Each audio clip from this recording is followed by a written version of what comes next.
আসসালামু আলাইকুম। বাংলা সংবাদে সবাইকে স্বাগত জানাচ্ছি। আমি চিন্তিয়া হক। শুরুতেই সংবাদ শিরোনাম।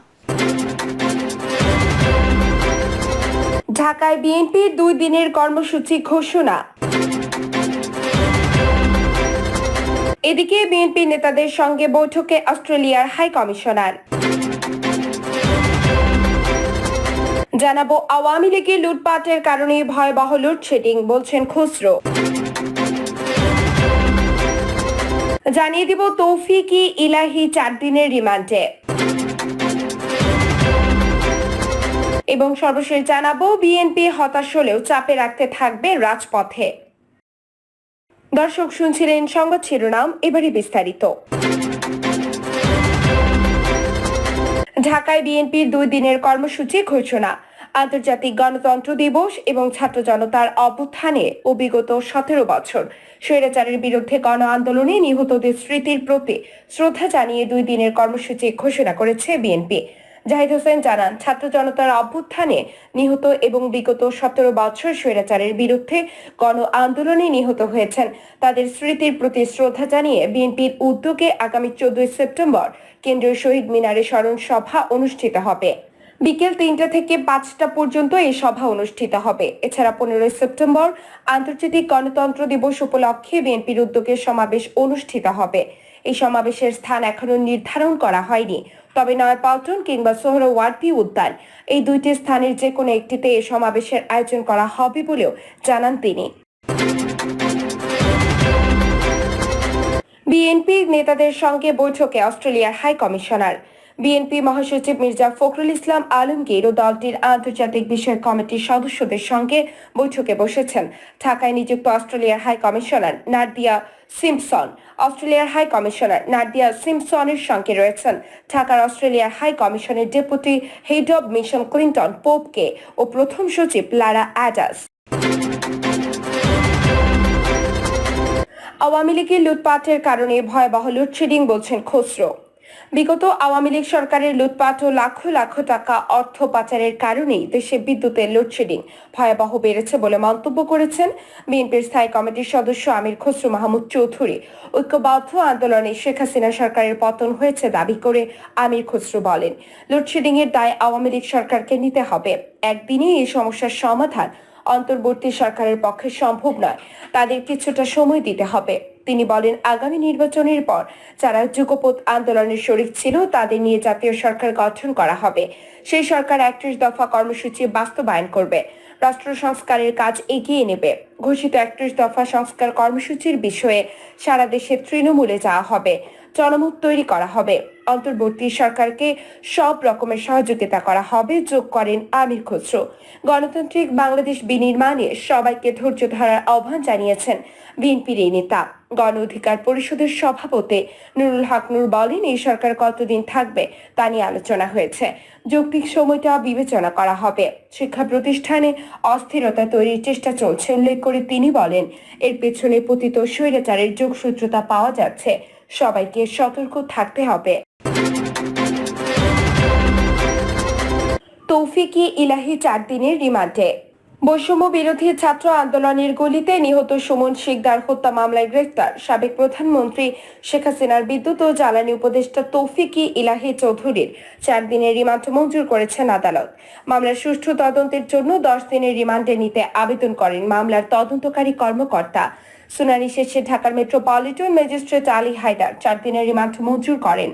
এর আগে মঙ্গলবার রাত 11:45টার দিকে রাজধানীর গুলশান থেকে ডক্টর তৌফিক-ই ইলাহী চৌধুরীকে গ্রেফতার করে ঢাকা মহানগর গোয়েন্দা পুলিশ। 2009 সালে আওয়ামী লীগ সরকার ক্ষমতায় আসার পর থেকে সাবেক প্রধানমন্ত্রী শেখ হাসিনার বিদ্যুৎ, জ্বালানি ও খনিজ সম্পদ বিষয়ক উপদেষ্টা হিসেবে দায়িত্ব পালন করে আসছিলেন ডক্টর তৌফিক-ই ইলাহী চৌধুরী। গত 19 জুলাই বৈষম্য বিরোধী ছাত্র আন্দোলন চলাকালে বাড্ডা ফুজি টাওয়ারের উত্তর পাশে প্রগতি সরণিতে রাস্তার উপর এলো পাথারি গুলিতে নিহত হন সুমন শিকদার। এই ঘটনায় তার মা মাসুমা বাদী হয়ে একটি হত্যা মামলা করেন। মামলায় সাবেক প্রধানমন্ত্রী শেখ হাসিনা সহ 179 জনকে আসামি করা হয়। বিএনপি হতাশ হলেও চাপে রাখতে থাকবে রাজপথে। ছাত্র জনতার অভ্যুত্থানে রাজনৈতিক পথ পরিবর্তনে উদ্ভূত পরিস্থিতিতে যেন উভয় সংকটে পড়েছে বিএনপি। টানা 15 বছর ক্ষমতায় থাকা কর্তৃত্ববাদী আওয়ামী লীগ সরকারের পতনের পর সুদিনে ফেরার পথে ও নতুন নতুন সমস্যার সম্মুখীন হচ্ছে দলটি। ডক্টর মোহাম্মদ ইউনূসের নেতৃত্বাধীন অন্তর্বর্তী সরকারের দেশ পরিচালনায় প্রথম 1 মাসের কার্যক্রম পর্যালোচনা করে হতাশ দেশের বৃহত্তম রাজনৈতিক দল বিএনপি। এ সময়ের মধ্যে সরকারের গৃহীত বেশ কিছু রাজনৈতিক ও প্রশাসনিক সিদ্ধান্ত নিয়ে সন্তুষ্ট নন দলটির শীর্ষ নেতারা।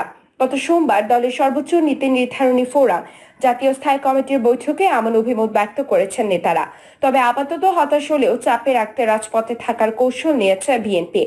অবশ্য তারপরও ছাত্র জনতার সমর্থনে ক্ষমতাসীন অন্তর্বর্তী সরকারের কার্যক্রম নিয়ে প্রকাশ্যে এখনই কোনো সমালোচনা করতে চায় না দলটি। আগামী নির্বাচন অবাধ, সুষ্ঠু ও নিরপেক্ষ করতে প্রয়োজনীয় সংস্কার কার্য সম্পাদনে সরকারকে যৌক্তিক সময় দিতে সহযোগিতা করার নীতিগত অবস্থানে রয়েছে।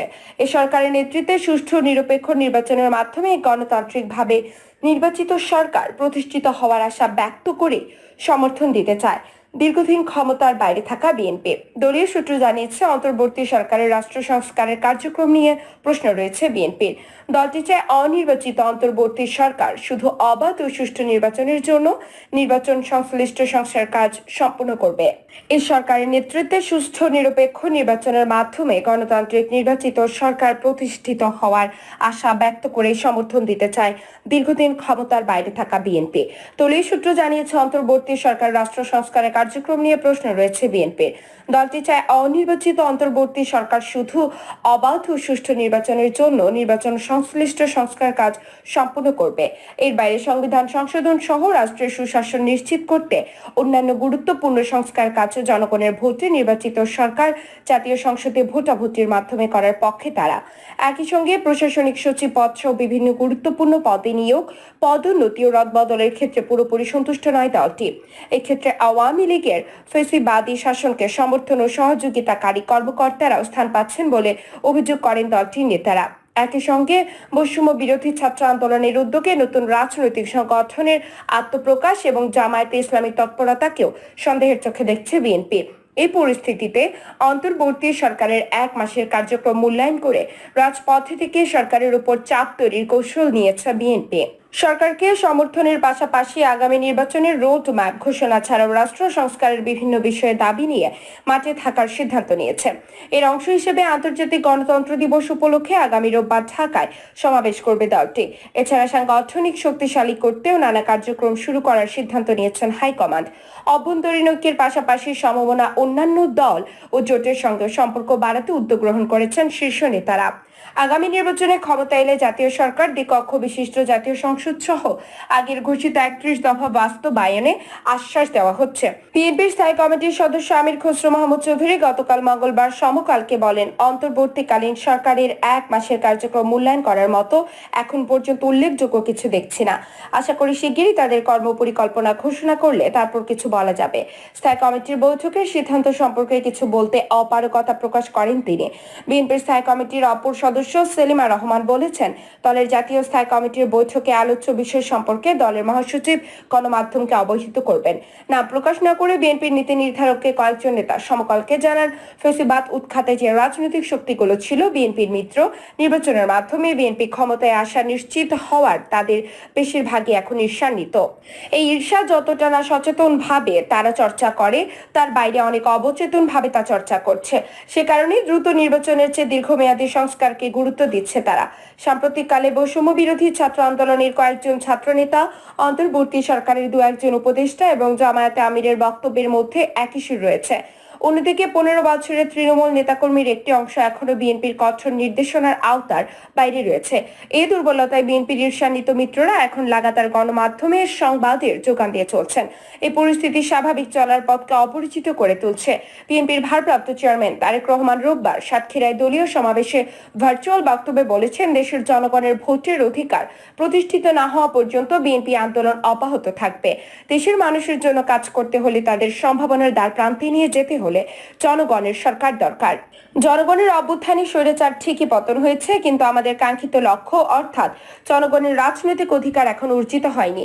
একই সঙ্গে তিনি বলেন, আমাদের আন্দোলন শেষ হয়ে যায়নি। যতক্ষণ পর্যন্ত জনগণের ভোটের অধিকার, কথা বলার অধিকার প্রতিষ্ঠিত না হবে, ততক্ষণ বিএনপির আন্দোলন অব্যাহত থাকবে।